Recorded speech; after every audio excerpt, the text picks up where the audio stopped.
In a quiet, sunny village, there lived a young woman named Salome. She was the kind of beauty that made people stop and stare. Her chocolate brown skin shimmered in the sunlight. Her thick braids flowed down her back, and her eyes sparkled like the stars on a clear night. But Salome wasn't just beautiful. She was also kind and hardworking. She was one of the best weavers in the village, creating stunning, colorful wrappers that everyone admired. Her reputation as a virtuous woman added to her allure. Salome was known as the village virgin, a woman who held herself to high moral standards, waiting for true love and marriage before giving herself to anyone. Many men in the village sought Salome's hand in marriage. They would bring her gifts, baskets of yams, jewelry, and even goats, hoping to win her favor. But Salome wasn't interested in their shallow advances. She longed for a man who loved her for who she was, not just for her beauty or her virginity. Her parents, however, were growing impatient. "Salome," her father would say, "you're not getting any younger. We want to see you settled and give us grandchildren before we grow too old." Among her suitors was Akume, the son of a village chief. Akume was a successful carpenter, well respected because of his father's position and his skill in crafting furniture for the king's palace. Akume approached Salome's parents and pleaded with them to persuade her. The chief himself visited Salome's father, saying, "Salome, my daughter, Akume is a fine young man. Please consider his proposal. He is serious about you." Out of respect for her father, Salome decided to give Akume a chance. He was charming and seemed genuine, and before long, they were engaged. But as the wedding approached, Akume's true intentions began to show. He repeatedly tried to convince Salome to sleep with him, arguing that they were practically married. Salome held her ground, but one day, out of love and trust, she relented. That night, something strange happened. No matter what Akume did, he couldn't penetrate her. The pain was unbearable for Salome, and she asked him to stop.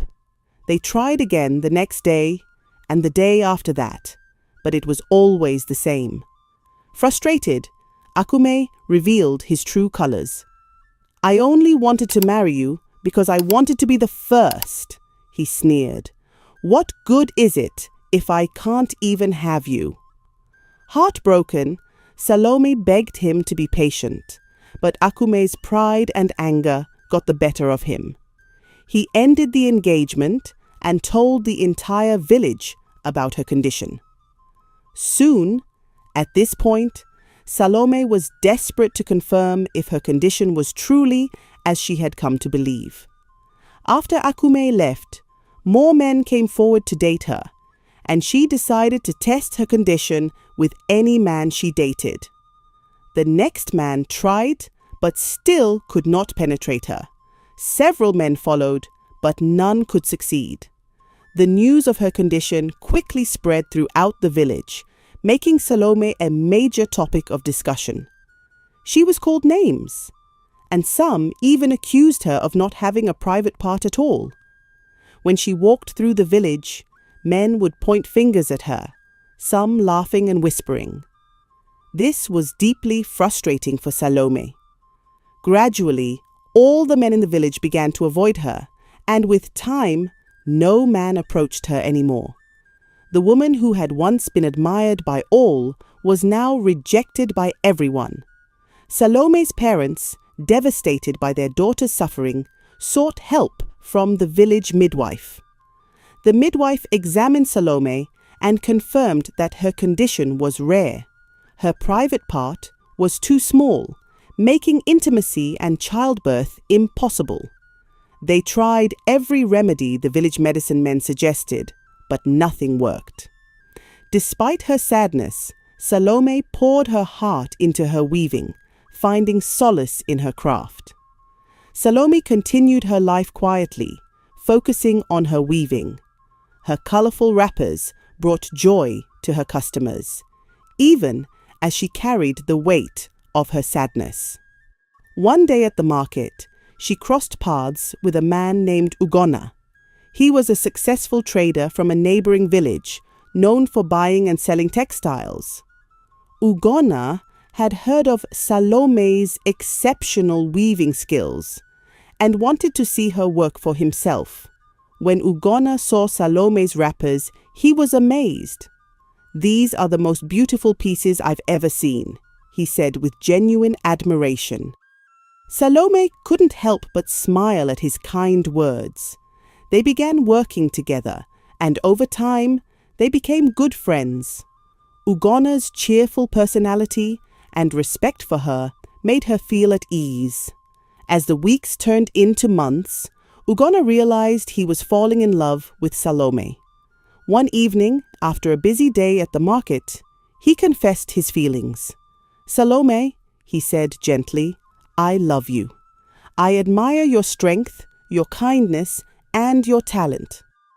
Will you give me a chance to make you happy?" Salome was stunned. She had grown fond of Ugonna, but her past experiences made her hesitant. She began avoiding him, hiding whenever she saw him approaching her weaving shop. Ugonna was confused and hurt, but he didn't give up. One day, he surprised her with a visit. "Salome," he said softly, "if I've done anything to upset you, please forgive me. I only want to understand." His sincerity touched her heart. She decided to open up, asking for some time to gather her thoughts. A few days later, Ugonna invited her to the riverside. The sun was setting, painting the sky in hues of orange and pink. "Salome," he said, "you can trust me. Please tell me what's troubling you." Feeling safe in his presence, Salome shared her story. She told him about her condition, the humiliation she had faced, and her fears of being rejected again. As she spoke, tears rolled down her face. Ugonna listened intently, his heart breaking for her. When she finished, Ugonna took her hand. "Salome," he said, "you are more than your condition." "I don't care about that. I care about you. Love doesn't have to be defined by what others expect. Let me show you that we can create our own happiness." Salome was deeply moved by his words. For the first time in a long while, she felt hope. Salome and Ugonna began a new chapter of their lives together. He kept his promise, showing her love and affection in ways that didn't depend on physical intimacy. They shared laughter, dreams, and quiet moments under the stars. Ugonna found creative ways to express his love, making Salome feel cherished and valued. Their relationship didn't go unnoticed. The villagers, who had once mocked Salome, were now intrigued. How could a woman with her condition find happiness?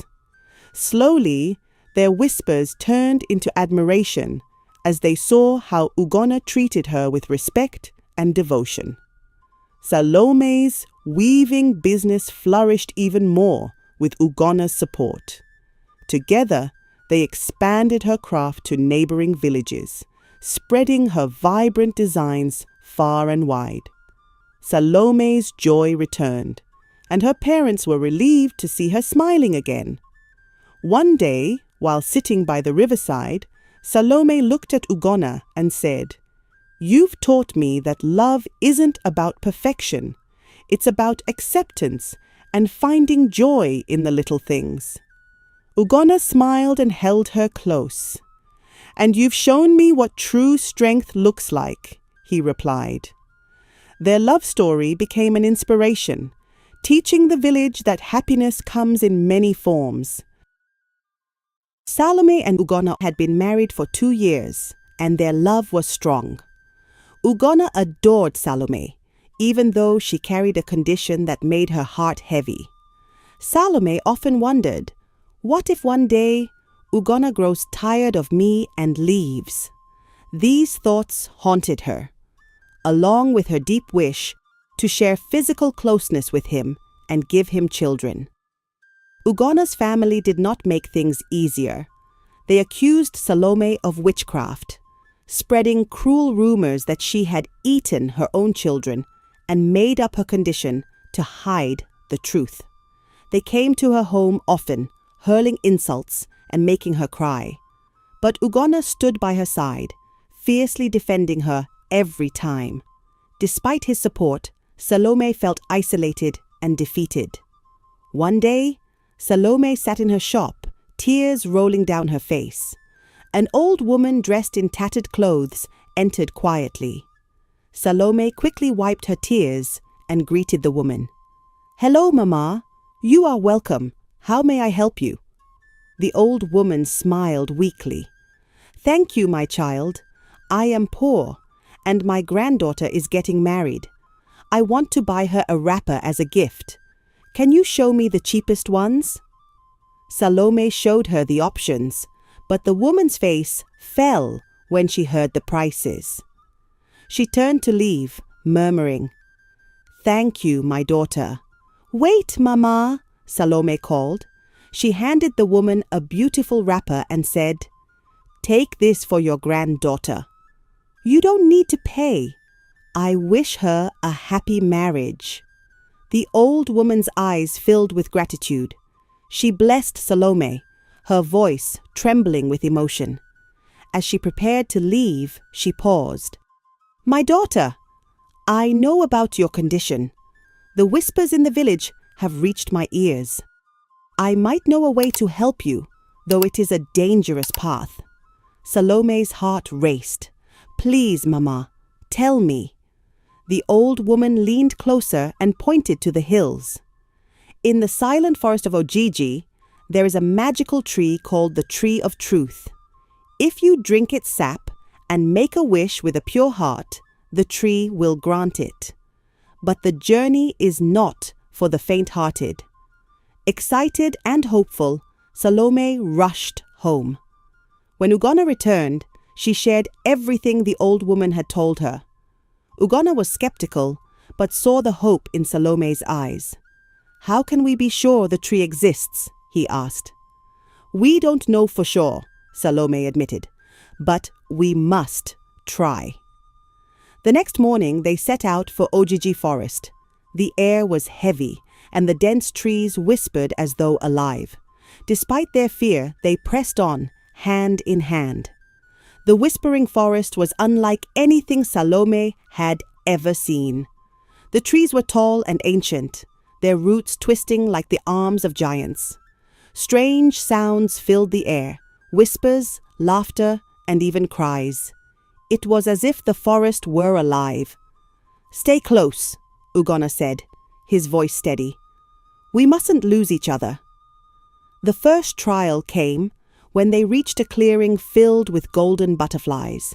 They were beautiful, but as Salome tried to walk through, the butterflies surrounded her, blocking her path.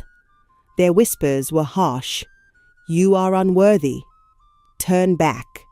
Salome closed her eyes and remembered Ugonna's words. "I am more than my condition," she whispered. Slowly the butterflies parted, allowing them to pass. As they ventured deeper into Ojiji Forest, the air grew colder, and strange whispers surrounded them. Twigs snapped underfoot, and shadows danced among the trees. Salome held Ugonna's hand tightly, her heart pounding. Suddenly, they encountered a massive snake blocking their path. Its dark scales shimmered, and its eyes glowed like embers. The snake hissed menacingly, refusing to let them pass. "Stay behind me," Ugonna said, pulling out a machete. He swung at the snake, but it was quick and strong. The battle was fierce, and Salome screamed as the snake bit Ugonna on the neck. Summoning all his strength, Ugonna delivered a fatal blow, slicing the snake in two. Ugonna collapsed to the ground, weakened by the snake's venom. Salome cried and did everything she could to draw out the poison, pressing her lips to his wound and spitting out the venom. "Stay with me, Ugonna," she pleaded.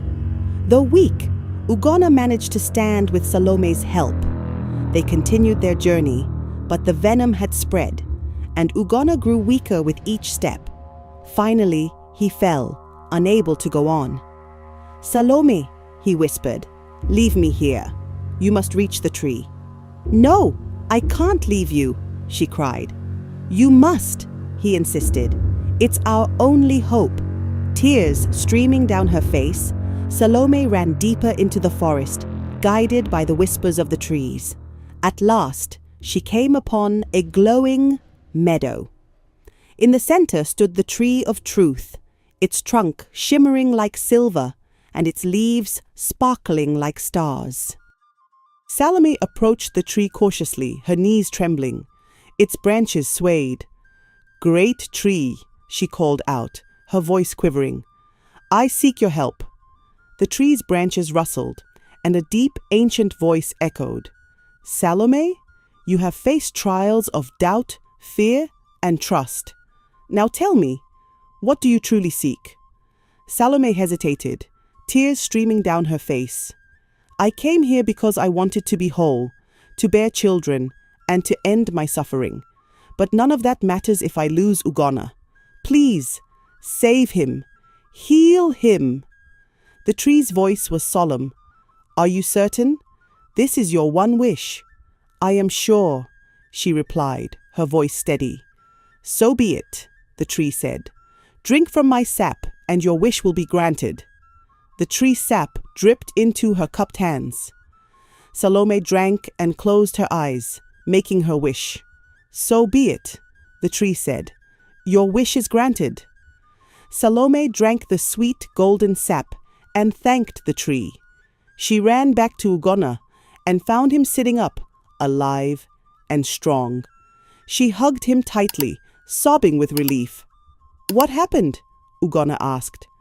Salome explained everything, and his eyes filled with disbelief and love. "You sacrificed your only chance to heal yourself," he said. "Let's go back to the tree." They returned to the tree, hoping Ugonna could make a wish for her. But the tree's voice boomed, "No one who has made a wish or benefited from one can make another." Defeated, but grateful to be alive, Salome and Ugonna left the forest. Though Salome's condition remained, their love grew stronger, for they had faced the impossible and survived together.